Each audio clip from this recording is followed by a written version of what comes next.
Nearly 43 million Americans are drowning in 1.7 trillion in student debt, including over 3 million Americans over the age of 62. A record-breaking 9 million Americans are now in default on their student loans, meaning that nearly 1 in 4 student loan borrowers cannot pay back their student loans and are at risk of having their wages seized to pay back their outstanding student debt. What is even more outrageous is that many student loan borrowers that receive Social Security payments have been in repayment for decades.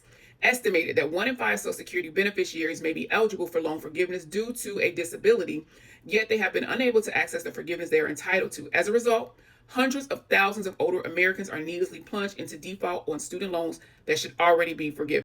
This is a bill that has been proposed by Senator Bernie Sanders. And with this bill, the Stop Social Security Garnishment Act of 2026, what this bill serves to do is to prohibit the federal government from being able to garnish Social Security payments, including Social Security disability insurance from older adults and also from those who receive Social Security benefits. But what is more important is that we're talking about borrowers who are disabled, who may have access to a program, Total and Permanent Disability Discharge, which is a program that allows them to get their federal student loans discharged due to a disability. Let's talk about the program and how this program can be utilized.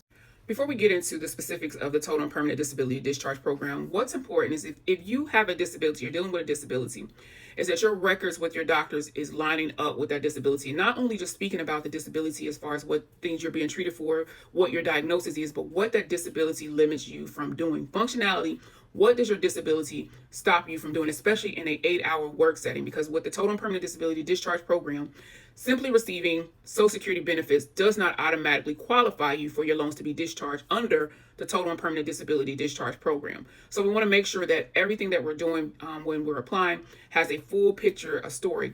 If the Social Security benefits does not allow you to qualify, we have another avenue, which is through a medical doctor certification. What's also important is understanding what type of Social Security benefits that you receive, because if you are dealing with a defaulted federal student loan, certain Social Security benefits are not eligible to be offset by the Department of Education or garnished by the Department of Education. So when we talk about SSI benefits means that a person doesn't even have had to work or even made any payments into the Social Security program in order for them to receive this benefit. SSI benefits are not garnished by the Department of Education, but just because these benefits aren't garnished, if you're dealing with a defaulted federal student loan, we still want to look into the Total and Permanent Disability Discharge Program, because the defaulted loan still creates harm, even if the department cannot technically garnish these particular set of wages or benefits, rather. Now, when we talk about SSDI and Social Security retirement, this is where we get into the benefits that can be offset by the Department of Education, that the Department of Education can garnish, because of the fact that we're not just talking about just the disability, but these particular set of borrowers have paid into the Social Security program. So not only do we have the disability, we have the work credits, and then those payments that have been made into the program. So we know the Department of Education can offset these particular set of borrowers who receive these benefits. One more thing before we get to the application. I'm saying we're going to get there, but if you are planning on applying for Total and Permanent Disability Discharge, and let's say your loans are in default, or even if your loans are not in default, there's a payment that's due, you can reach out to the default resolution group and let them know that you're planning to apply for Total and Permanent Disability Discharge. That way those collection efforts can stop. And then also, if you're not in default and you have payments that are coming up, those payments can be paused, and you inform that loan servicer that you are planning on applying for Total and Permanent Disability, and they can pause your payments.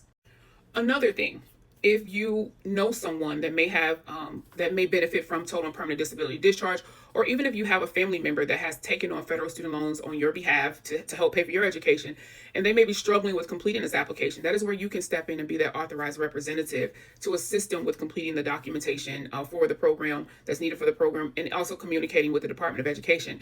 And you do that through a representative designee form.